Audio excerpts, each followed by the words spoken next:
आज वैशाख 2 गते भक्तपुर जिल्लामा रहेको श्री फैढोका गणेशमा पहिलो पटक खौट जात्रा हुन गइरहेको छ। यसै क्रममा हामी मामु छोरा पनि मन्दिर आइपुग्यौं दर्शन सँगसँगै जात्रा हेर्न।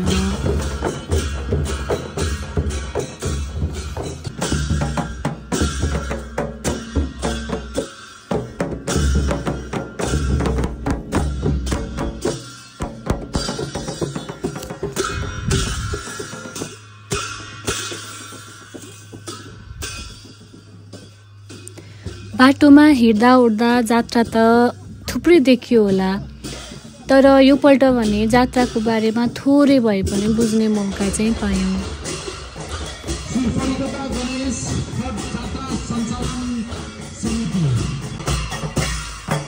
हामी मन्दिर पुगिसके पछाडि जात्राको लागि बाजा ल्याउने टिमहरू चाहिँ एकपछि अर्को गर्दै आउँदै हुनुहुन्थ्यो।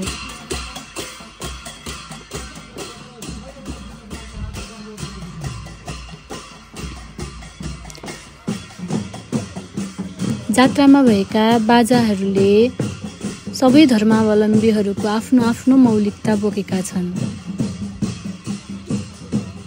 हामी पुग्दा रथ यसरी तयार गरिँदै रहेछ।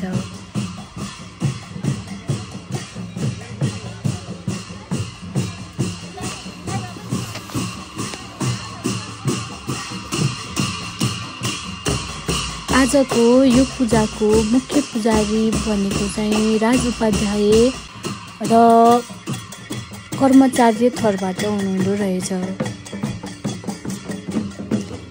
यहाँ पूजामा बस्ने कर्ताहरू चाहिँ हाडा जातिको हुनुहुँदो रहेछ। जुन उहाँ रातो लुगा लाउनेले चाहिँ मूर्ति लिएर आउनुभएको छ नि, उहाँहरूले चाहिँ हाडा जातिको मान्छेले चाहिँ मूर्ति ल्याएर राख्नु हुँदो रहेछ। जुन रथको लागि उहाँहरूले नै पूजा गर्नु हुँदो रहेछ।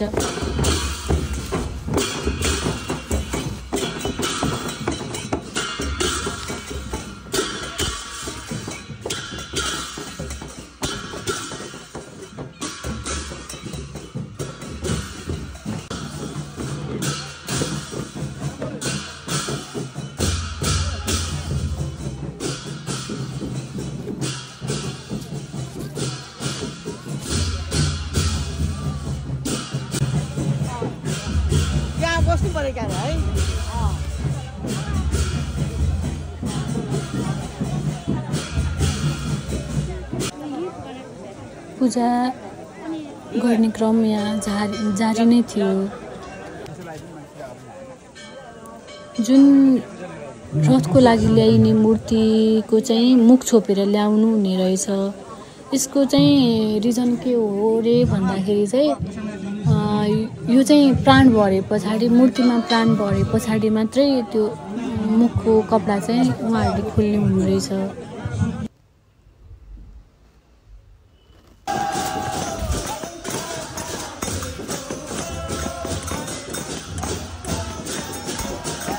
हुन त जात्रा भन्ने बित्तिकै नेवार समुदायलाई लक्षित गरिन्छ, तर यहाँ आफ्नो जातिको वेशभूषा सहितको बाजा गाजा ल्याउनका लागि खुल्ला गरिएको थियो। त्यसै गरी यहाँ देखेको खैजडी भजन पनि एकदमै रमाइलो भयो। बुवाहरूले एकदमै राम्रोसँग भजन गाइरहनु भएको थियो। सँगसँगै यहाँ हुने युवाहरू पनि त्यत्तिकै सक्रिय हुनुहुन्थ्यो जुन भजनमा नाच्न गाउनको लागि। त्यसैले पनि हाम्रो परापूर्वक कालदेखि नै बनाइ छ नि, नेपाल 4 जात 36 वर्णको फुलबारी हो भनेर।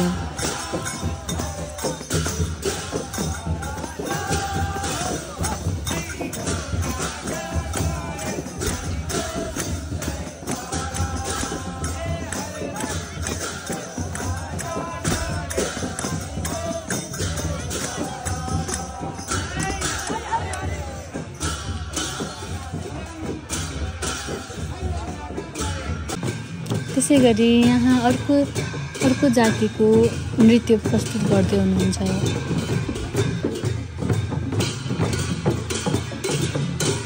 यो जात्रामा चाहिँ लगभग 5-6 वटा जति भिन्दै जातिको नेवार समुदायको नि उहाँहरूको नि भिन्दै भिन्दै हुने रहेछ। उहाँहरूको नै थियो 3-4वटा अनि अरू गरे जोस् 6-7वटै यस्तो बाजागाजा चाहिँ थियो।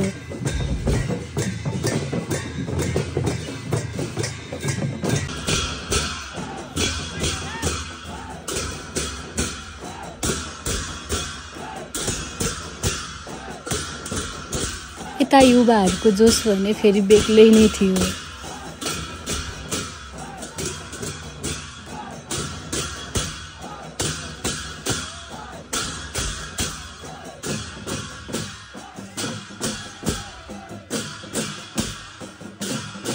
मैले चाहिँ मन्दिरको गजुरको चाहिँ जुम गरेको तर अलि राम्रो क्लियर चाहिँ भएन छ यो चाहिँ।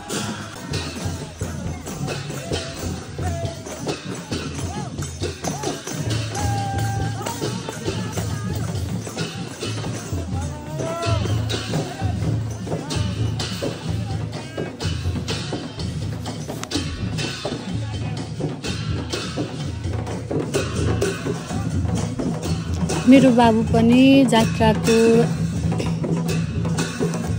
एकदम ध्यानपूर्वक हेर्दै थियो। त्यहाँ भएको बाजाहरू सबैतिर उसलाई यता खैजडी पनि मन परिरहेको थियो, उता राई लिम्बूहरूको भने जाँदै थियो, यता नेवारी बाजामा पनि रमाइरहेको थियो।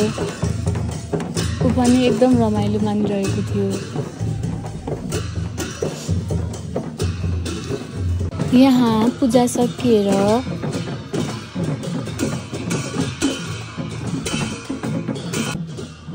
बोका बलि दिने पनि रहेछ। यहाँ पूजा सकिएको त थिएन, पूजा पनि भइरहेको थियो।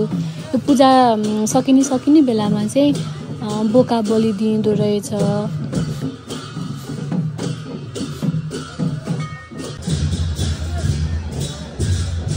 यो चाहिँ खानेकुराहरूको कस्तो हेर्दै रमाइलो लाग्ने क्या। उहाँहरूले यति राम्रोसँग बनाउनु भएको कि मैले यस्तो त पहिलोचोटि देखेको थिएँ।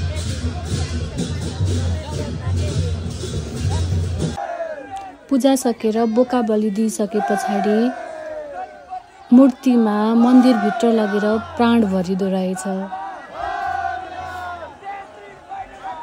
मन्दिरभित्र पूजा गरिसके पछाडि फुलमालाले सजाएर रथमा राखेर पहिले मन्दिर परिसरको परिक्रमा गराइँदो रहेछ।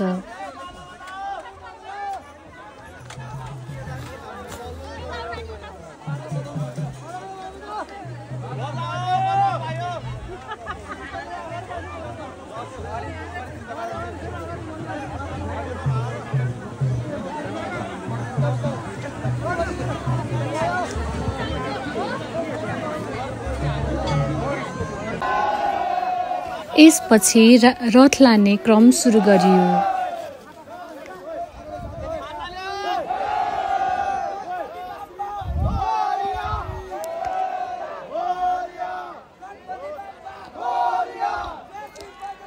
रथ घुमाउने ठाउँ-ठाउँमा रथलाई रोकेर पूजा गर्ने चलन पनि रहेछ।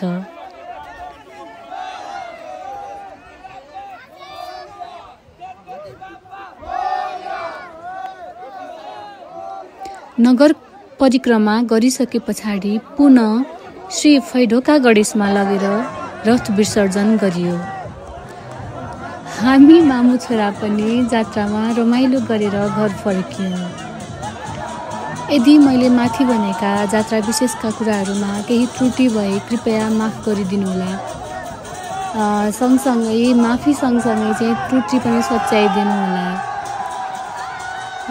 त्रुटि हजुरहरूले सच्याइदिनु भयो भने हामीलाई सिक्ने मौका पनि हुन्छ नि त, होइन? यस्तै भयो जात्रा। मैले चाहिँ एकदम इन्जोय गरेँ, मेरो बाबुले पनि रमाइलो भयो। मेरो यति नजिकैबाट जात्रा निहाल्ने क्रम चाहिँ यो पहिलो पटक पाएको, यो चाहिँ पहिलो पटक थियो मेरो।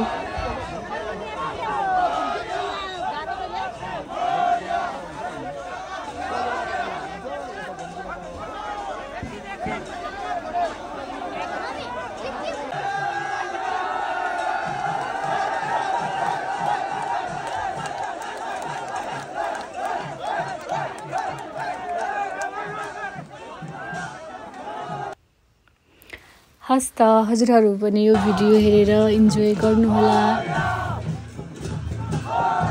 धन्यवाद। By by.